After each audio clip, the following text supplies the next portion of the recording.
Jacó gerou José, o esposo de Maria, da qual nasceu Jesus, que é chamado o Cristo.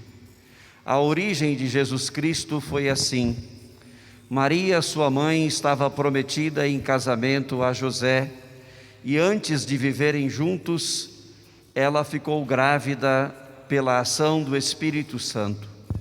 José, seu marido, era justo e, não querendo denunciá-la, resolveu abandonar Maria em segredo.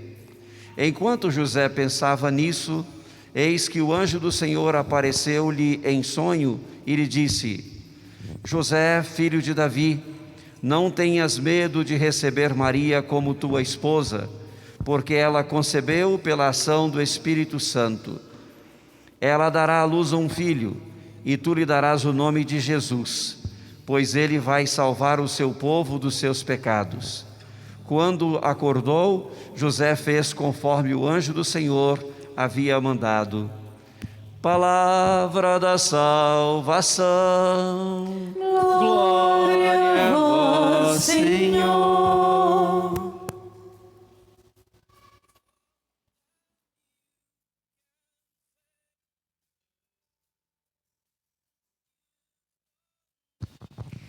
Meus queridos irmãos e irmãs, neste tempo santo da Quaresma, a Igreja, ela cessa neste dia a sua penitência, para poder celebrar com toda a solenidade possível, com toda a dignidade, este dia tão especial, dedicado a São José como patrono da Igreja no mundo inteiro, por isso a Igreja Universal. O Papa Pio IX foi quem instituiu esta solenidade. Há 151 anos.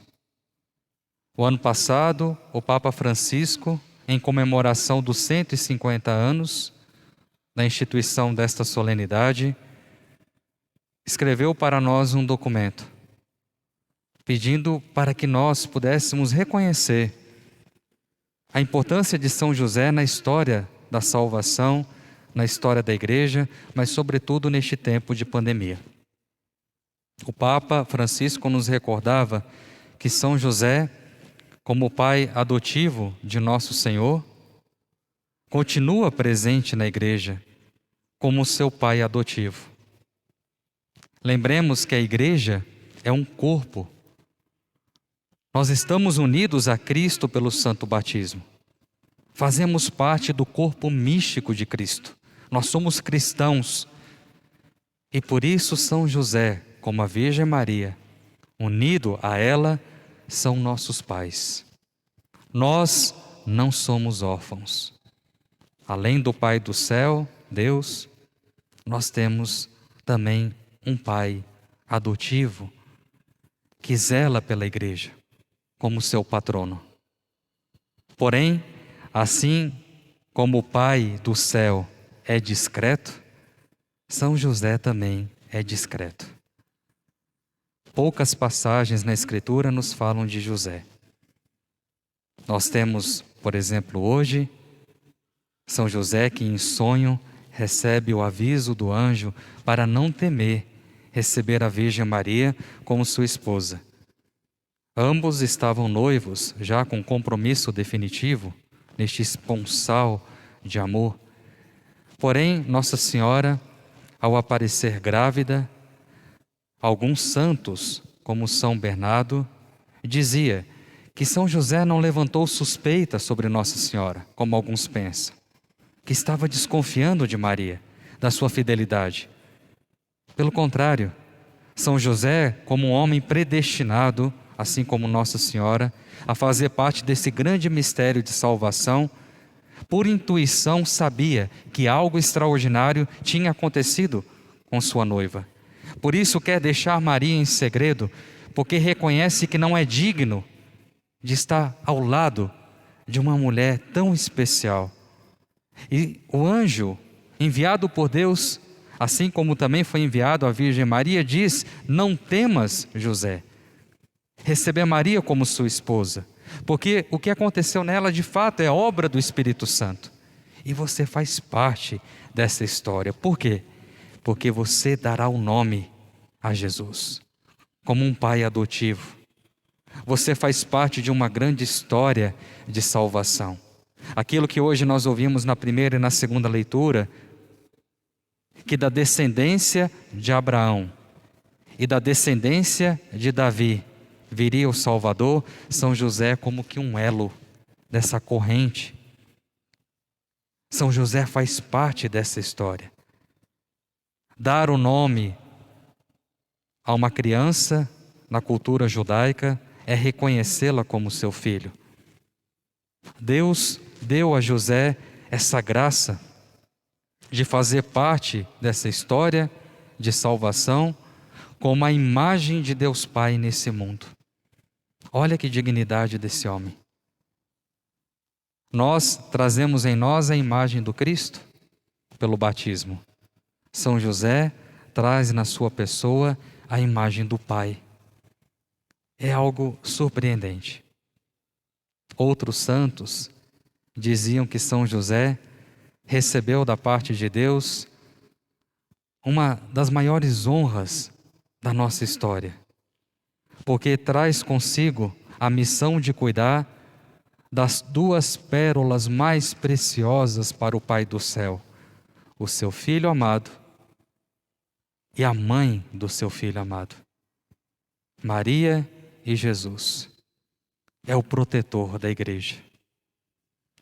Que maravilha! E assim São José, com a sua discrição, vai tecendo a história da salvação juntamente com Maria e Jesus. No templo, houve da parte de Simeão a profecia de que Cristo seria a luz do mundo. E de fato ele é a luz do mundo. São José faz parte de outros momentos discretos, como acompanhar e contemplar a adoração dos reis magos, a adoração dos pastores. E depois, meio que some das páginas da Escritura, porque a sua missão já estava cumprida. Ele é o Salvador. Nós podemos aplicar a São José as palavras de João Batista: é importante que ele cresça e eu diminua. Pronto, cumpriu a sua missão, com alegria. Meus queridos, São José continua na história da igreja com a sua discrição natural, conduzindo os filhos de Deus para o Salvador. Providencialmente, porque nada acontece por acaso na vida de um cristão, tudo concorre para o bem daqueles que amam a Deus. A mão de São José desceu sobre este santuário há 22 anos, sobre este local. E aqui, como um bom arquiteto, ajudou a projetar a casa da mãe. No seu dia de solenidade, por providência divina, aqui este santuário foi fundado.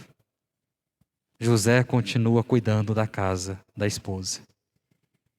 Continua construindo, com a sua intercessão, um santuário para que nós possamos encontrar a sua esposa amada. E pelas mãos de Maria, o Salvador. Que maravilha! Maravilha poder contemplar esse mistério da providência divina e saber que vocês fazem parte dessa história. Que maravilha saber que nós não estamos desamparados neste mundo. O Papa Francisco, nesta carta do ano passado, dizia: São José continua com a sua intercessão protegendo esse mundo.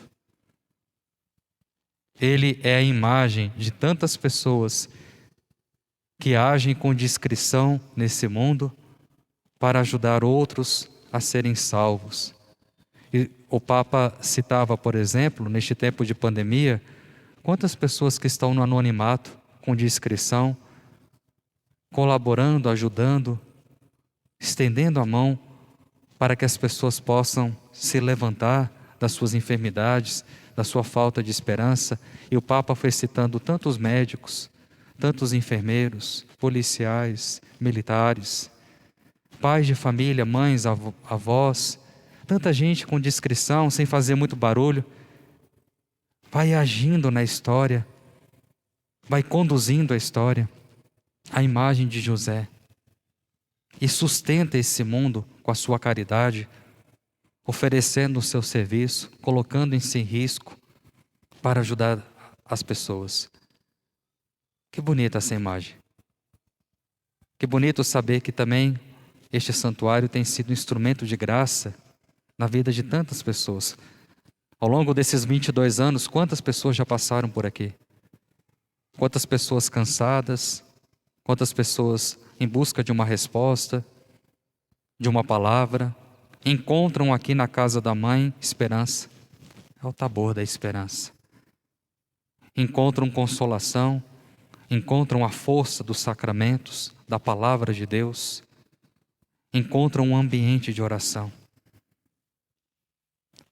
Temos que rezar em ação de graças por tanta providência divina e pedir ao bom Deus que continue abençoando aqueles que são instrumentos de salvação na vida de outros. As irmãs que aqui trabalham com toda a dedicação, pessoas que ajudaram a fundar este santuário, benfeitores, pessoas que fazem parte dessa história, outros que já faleceram.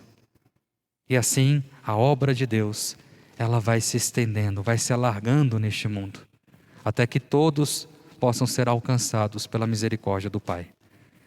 Que São José, patrono da igreja, continue intercedendo por cada um de nós. E que este santuário seja de fato, não só a casa da mãe, mas a casa deste Pai do céu. Que as pessoas possam se sentir acolhidas, amadas. E aqui, encontrando o Salvador, o Cristo, possam encontrar o sentido da sua vida. Aquele que é a luz da vida. Aquele que é o caminho, a verdade, a vida.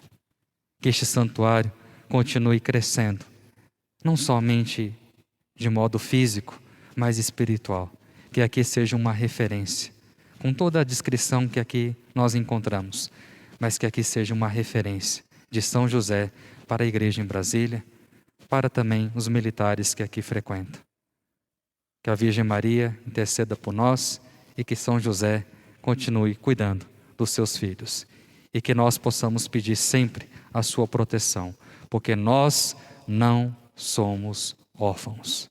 Nós temos um Pai e uma Mãe do céu que cuidam de nós. Basta irmos até Ele e clamarmos: São José, rogai por nós. Louvado seja nosso Senhor Jesus Cristo, para sempre seja louvado.